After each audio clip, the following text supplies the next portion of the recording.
Olá, saudações a todas e todos.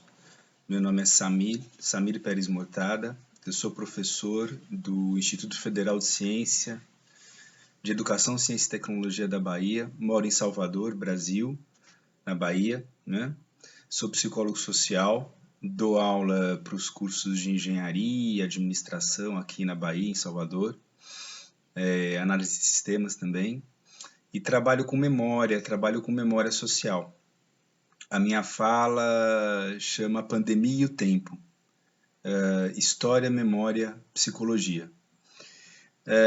Eu fiz um ensaio breve, realizado também muito no contexto da pandemia, não é? Então eu peço desculpas pela brevidade, eu acho que pouca profundidade de algumas discussões aqui mais conceituais, teóricas que eu vou fazer. São leituras, algumas delas principalmente, muito preliminares, realizadas nesse contexto, e eu acho que elas precisam ainda maturar um pouco, né? Eu fiz o doutorado na USP, na Universidade de São Paulo, com a professora Ecléa Bose. Ecléa Bose é uma professora bastante conhecida aqui no Brasil, e ela é pioneira nos estudos da memória social. Então ela traz para psicologia social brasileira toda uma reflexão sobre a memória a partir de alguns autores. Ecléia era leitora, falecida, né, faleceu há pouco tempo. Ela é leitora de Walter Benjamin, leitora de Maurice Aubry e leitora de Bergson, né? E a partir daí ela faz um trabalho que é muito bonito, que chama Memória e Sociedade, Lembranças de Velhos, em que ela entrevista velhos, idosos, não é? E procura pensar na velhice e nos temas que esses participantes da pesquisa dela suscitam. E ele inspirou muitas autoras e autores aqui no Brasil para o trabalho da memória. E então meu trabalho ele é muito inspirado no que a Ecléia me ensinou sobre memória social. Então, nessa comunicação breve, eu quero, na verdade, pontuar algumas questões relativas à relação com o tempo na pandemia, em especial com o passado, não é? Eu tenho observado como alguém que está vivendo a pandemia, como todas e todos, relações diferentes das pessoas com o tempo, não é? Eu quero marcar um pouco disso, não é? É algo esperado, de certa maneira, não é? Porque, de alguma maneira, a pandemia deixou o nosso futuro incerto, de alguma maneira. Ela mandou uma mensagem para todos, todas e todos, e que interpretamos de maneiras diferentes, mas uma mensagem de que o futuro é incerto, não é? E aí você pode interpretar e acrescer a essa imagem, essa mensagem, na verdade, várias explicações, não é? Então, porque a vida é frágil, porque o meio ambiente ele muda e ele não vai comportar a intervenção humana, a participação humana, enfim, quer dizer, a gente passou na pandemia a viver de maneira intensa e presente, radical, algo que de alguma maneira já estava nos tempos, nesses tempos, não é? A ideia de um futuro que não é muito promissor, a ideia de um futuro que não gera e que não nos dá muita esperança, muita expectativa. A ideia de um futuro apocalíptico, né? Muito ligado à questão ambiental, mas à questão da desvalorização da vida, de uma barbárie que se instaura.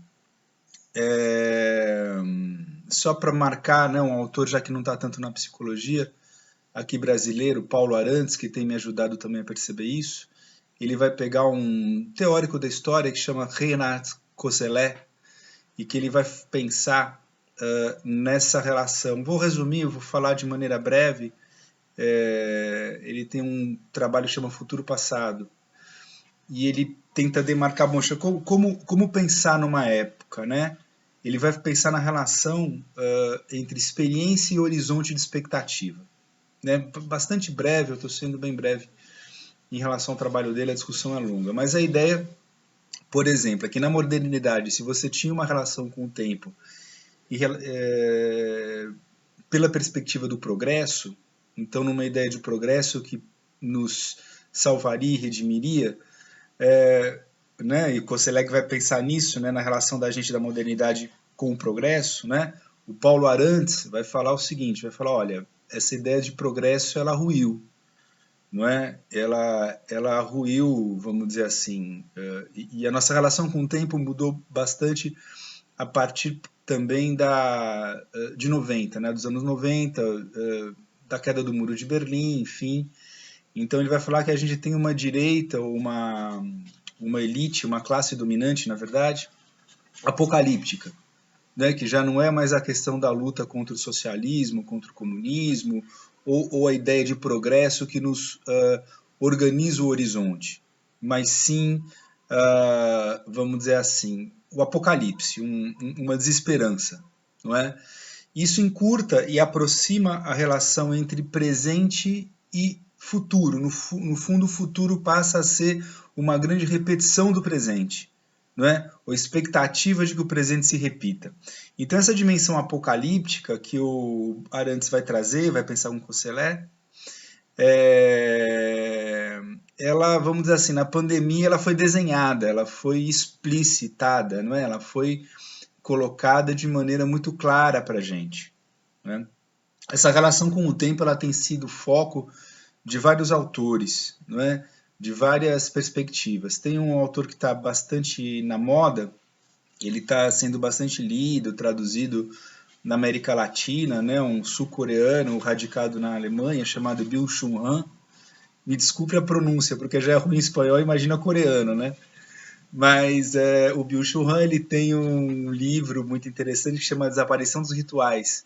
Então ele pensa na homogeneidade do tempo, né? Nessa função dos rituais, de fazerem uma morada no tempo, de demarcarem o tempo para que ele não se torne, vamos dizer assim, homogêneo, que ele seja habitado e significado. A ideia não é nova, mas ele dá uma formulação interessante e bastante contemporânea. Então é menos uma aceleração na perspectiva dele, que a gente costuma muito falar na contemporaneidade como um tempo acelerado, né? Como marcada por um tempo acelerado.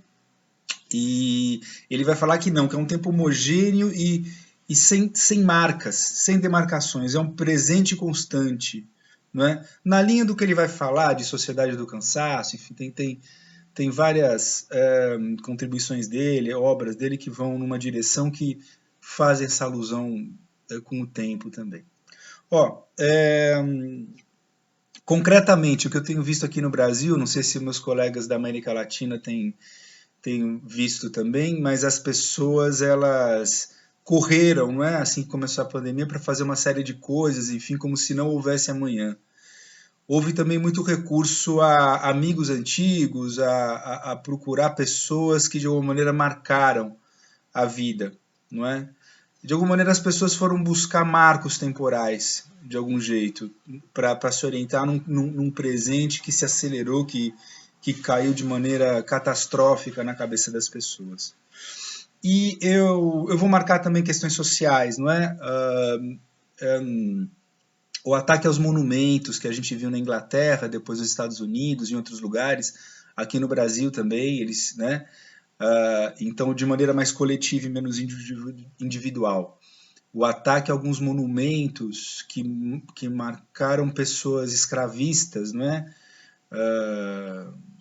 Foi bastante interessante, né? Como as pessoas reagiram e compreenderam coletivamente a referência ao tempo como um campo de lutas, não é? Bom, mas marcando esse contexto da pandemia como algo que nos suscitou a pensar no tempo. Tem uma experiência também aqui no Brasil que me chamou muito a atenção. O Brasil, eu não conheço, eu não estudei muito como a memória, como a história oral é trabalhada na América Latina no geral. Eu tive pouca experiência de viagens mesmo latino-americana. Eu conheço um pouquinho de alguns estudos e experiências no Chile e na Argentina. e eu sei que a maneira como se trata a memória lá é bem mais é bem mais presente, não é? Os estudos de memória, as próprias intervenções públicas no campo da memória são muito mais presentes do que no Brasil. Então, os memoriais, os monumentos, né? A própria memória da ditadura, das ditaduras, ela tem outra cidadania, vamos dizer assim, outra pertença no Chile e na Argentina. No Brasil, agora recentemente, chegou-se a negar que houve ditadura, né? Para vocês verem como é que estão as coisas aqui, o nível de pós-verdade que chegamos aqui no Brasil com o governo e, enfim, né, com a direita organizada.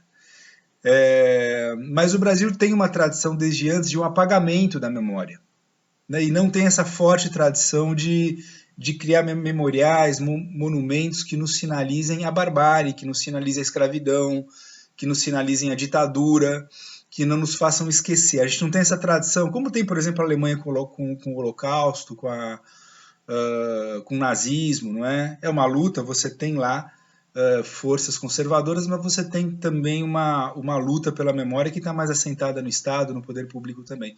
No Brasil é muito difícil isso, a correlação de forças é bem diferente. Mas a gente tem uma iniciativa aqui no Brasil que é muito, na verdade, um grupo social que tem muita força pela memória. São as comunidades tradicionais, as comunidades indígenas, não é? Eu tenho participado de um projeto educativo com essas comunidades e praticamente todas as atividades online, né, virtual. Então a gente conversou com os Tuxá, com os Pataxó, com os Kayapó, com diversas etnias, com diversas nações indígenas brasileiras, não é? E em maior ou menor grau há um culto à memória importante. Há um culto à memória, há uma relação com a memória e com o envelhecimento diferente, que me parece que não só o Brasil, mas a América Latina precisam disso para um projeto soberano, não é? Isso nos implica enquanto psicólogos sociais. Eu vou marcar isso, eu tinha muitas outras coisas para dizer, mas eu quero só sinalizar a questão da memória para essas comunidades presente a todo tempo e a todo momento, nas coisas, nos espaços, nos saberes e fazeres. Né? Os encantados, como eles chamam muitos, né, em português. Eles traduzem para a gente como encantados. Aquele que faleceu e que está na memória. Está no chocalho, está nos instrumentos musicais. Então a memória parece muito marcada nas coisas. Né? Eu vou fechar com essa questão, a relação deles com a natureza, sem uma questão utópica, tudo mais. Claro que são sociedades que têm suas contradições, né? Mas essa relação deles com as coisas e a natureza é muito interessante. É traduzida pela gente de maneira anímica, infantilizada. Olha, tá vendo um parente, né? Na montanha, no rio, nas coisas, não é? Nosso pensamento ocidental toma por aí essa representação indígena de ver as coisas como parentes e os parentes nas coisas. Não é? Mas isso tem um significado interpessoal, intersubjetivo e subjetivo estruturante e importante, não é? Para o indígena. Não é? E isso faz parte da memória e a memória faz parte disso. Não é? Isso vai no sentido contrário da nossa tendência, né, e da nossa disposição à reificação, à coisificação.